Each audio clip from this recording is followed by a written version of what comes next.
Hello বন্ধুরা, এখন কথা বলবো হায়দ্রাবাদ ভার্সেস পাঞ্জাবের ম্যাচ নিয়ে। ঘরের মাঠে ধাওয়ানদের ডবল ব্যাটিং, হায়দ্রাবাদকে চাপে ফেলেও জিততে পারল না পাঞ্জাব। অরিশদীপদের দাপটে হায়দ্রাবাদকে চাপে ফেলেও জয় পেল না পাঞ্জাব। ব্যাটিং ব্যর্থতায় ঘরের মাঠে হারতে হলো ধাওয়ানদের। 5 ম্যাচে 6 পয়েন্ট পেল হায়দ্রাবাদ, সমসংখ্যক ম্যাচে 4 পয়েন্ট পাঞ্জাবের।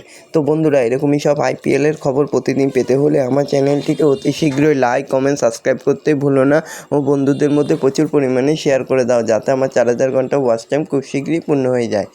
তো বন্ধুরা, 6 বলে দরকার ছিল 29 রান। ব্যাট করছেন তরুণ আশুতোষ শর্মা, আর আগের ম্যাচের নায়ক ছিলেন শশাঙ্ক সিং। বল করেছিলেন অভিজ্ঞ জয়দেব। প্রথম 2 বলেই তরুণের আশুতোষের ব্যাট থেকেই 6। অনেকেই হয়তো ভেবেছিল এই ম্যাচটি হয়তো হেরে যাবে, কিন্তু শেষমেশ 2 রানেই হেরে গেল প্রীতিজিন্টার পাঞ্জাব। আইপিএলের খুব একটা গুরুত্বপূর্ণ ম্যাচ ছিল বলতেই হয়। পাঞ্জাব কিংসকে 2 রানে হারিয়ে হায়দ্রাবাদ উঠে এলো 6 পয়েন্টে।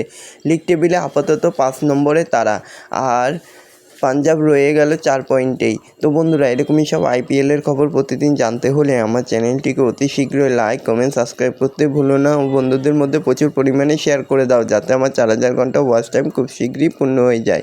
ধন্যবাদ সবাইকে।